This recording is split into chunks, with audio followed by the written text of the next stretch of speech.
do Senado.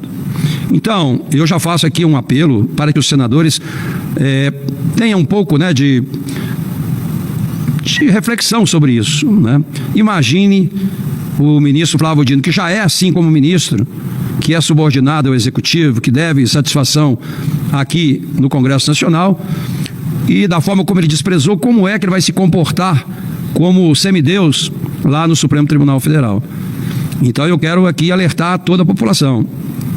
Nós não podemos admitir que tenhamos uma pessoa que desconsidera a democracia de fato, porque no discurso, o discurso deles é de democracia, mas que na prática são ditadores, né? São pessoas que querem a miséria de todos. Essa questão do IDH no Maranhão não é só incompetência, não, é o planejamento deles. O governo comunista, eles querem isso, que todos fiquem dependendo do governo, todos vivendo na miséria, todo mundo dependendo do Bolsa Família, todo mundo tendo que pedir bênção todos os dias para o governo de plantão, né, com apoio aí desses comunistas. E é isso que nós temos que defender. Nós não podemos admitir, né, a ida do ministro Flávio Dino para o Supremo Tribunal Federal da forma como está sendo orquestrado. E tudo isso combinado, né? Esse almoço, jantar aí que foi feito pelo presidente com os ministros do Supremo para negociar essas indicações, e me preocupa muito também, não o conheço, mas o fato de você ter um procurador indicado por ministro do Supremo é um absurdo, porque o que a gente tem que preservar é a independência do Ministério Público com relação ao Judiciário. Imagine uma combinação de acusação do Ministério Público combinado realmente com os ministros do Supremo. Qual é a decisão que vai acontecer? A Procuradoria-Geral da República tem que defender os interesses, o contraditório daquilo que é discutido no Supremo Tribunal Federal. E com essas indicações, com essas manipulações, com essas articulações que são feitas, me preocupa muito a nossa situação, de fato, da democracia. Então, presidente, eu espero agora que essa PEC seja votada imediatamente na Câmara. O que me preocupa já não é se vai ser ou não votado ainda este ano, porque sequer, né, as medidas provisórias estão sendo indicadas os seus membros, exatamente por essa disputa de poder também entre Câmara e Senado. A maioria das medidas provisórias, aliás, as últimas medidas provisórias, sequer foram indicados os membros, e a gente, para não deixar caducar, a gente tem votado, né, assim, carimbando aqui no Senado, e muitas delas o Executivo transformando em projeto de lei com regime de urgência, que exatamente começa lá na Câmara e termina lá na Câmara, a última palavra é deles, sendo que nós temos, né, essa tradição, e é legal, a questão da paridade Câmara-Senado. Nós somos uma casa revisora, nós não somos aqui um cartório.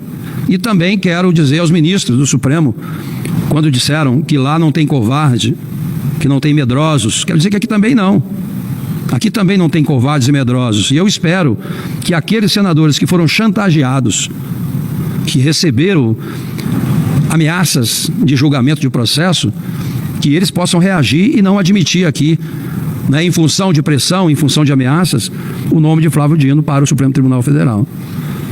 É um caos para esse país, né? Imagine esse senhor que é senador, mas que não respeita o Congresso, não é, assumir uma cadeira vitalícia no Supremo Tribunal Federal. O que ele vai fazer?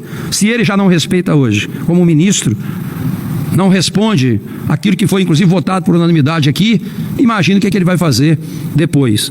Então é um alerta que eu faço aos colegas senadores, porque nós não podemos admitir isso, não é possível que a gente vá continuar aqui passivamente aceitando o que está acontecendo no Brasil.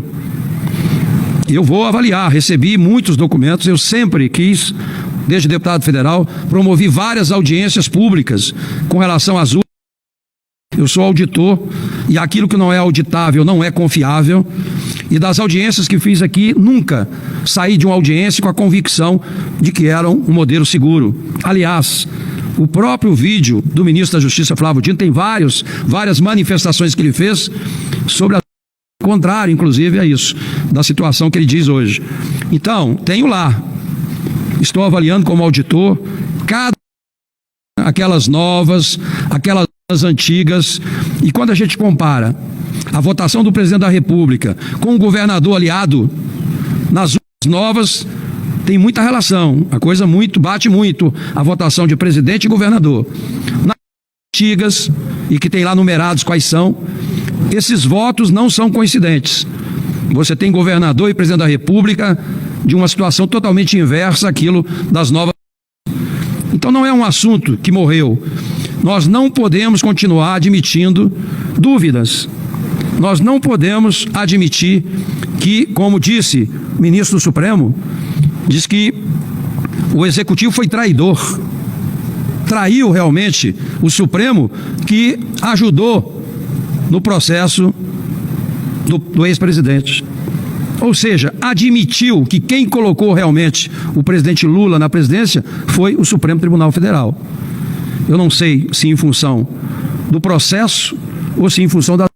O que eu sei é que eles já admitiram, basta assistir às declarações, de que ficou claro para todos, pelo menos para mim, de que o Supremo Tribunal Federal interferiu diretamente na eleição do presidente Lula. Seja trazendo ele de volta, mesmo condenado em várias instâncias, ou houve manipulação para isso. Não sou eu que estou dizendo, não. Eles falaram isso.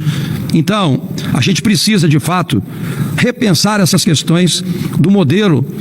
Não é o modelo do voto, mas nós temos que garantir à população, o que interessa é isso, garantir à população a fiscalização e a auditoria da contagem dos votos. E eu como auditor, estou estudando isso profundamente, exatamente, para que as próximas eleições a gente tenha essa transparência definida claramente. Então eu quero aqui, presidente, conclamar os colegas, nesse período agora, de fazer uma reflexão, uma retrospectiva do comportamento do ministro da Justiça, Flávio Dino, para que a gente não cometa um erro, né, de colocá-lo no Supremo Tribunal Federal. E avaliar também se é correto para o país, para a democracia, a indicação do procurador em função da indicação dos ministros do Supremo. Eu acho uma incoerência, eu acho que precisava ser uma autonomia total, apesar que ele hoje é vice do TSE, vice-procurador do TSE, que é exatamente quem participa e coordena as eleições no Brasil. E o TSE hoje, gostando ou não, ele normatiza, ele executa, ele fiscaliza e ele julga. Então, esse é o processo que nós vivemos com relação às eleições. Então, é uma semana, nós temos uma semana de muito trabalho, eu sei que vários senadores estão viajando, mas é o momento que nós temos para refletir melhor o que nós queremos para o nosso país. É isso que está aí, esse modus operandi aí, está vindo agora, de novo, a questão do financiamento do BNDES para os outros países. Nós já assistimos esse filme, a Venezuela, a Cuba, eles pagaram as dívidas? Nada, deram um calote no Brasil. E o governo quer novamente financiar a infraestrutura desses países, que nós já sabemos que não tem condição de pagar, ao invés de investir na estrutura do Brasil, nas escolas que estão caindo nos pedaços, uma escola que não tem laboratório, que não tem internet. E eu fico olhando aqui os nossos queridos alunos, né? Que país que nós queremos para esses jovens? O país que nós queremos para eles, nós temos que decidir agora, não é daqui no futuro. Então isso passa realmente pela condução, né, da nossa democracia. Então, presidente, essas eram as minhas reflexões.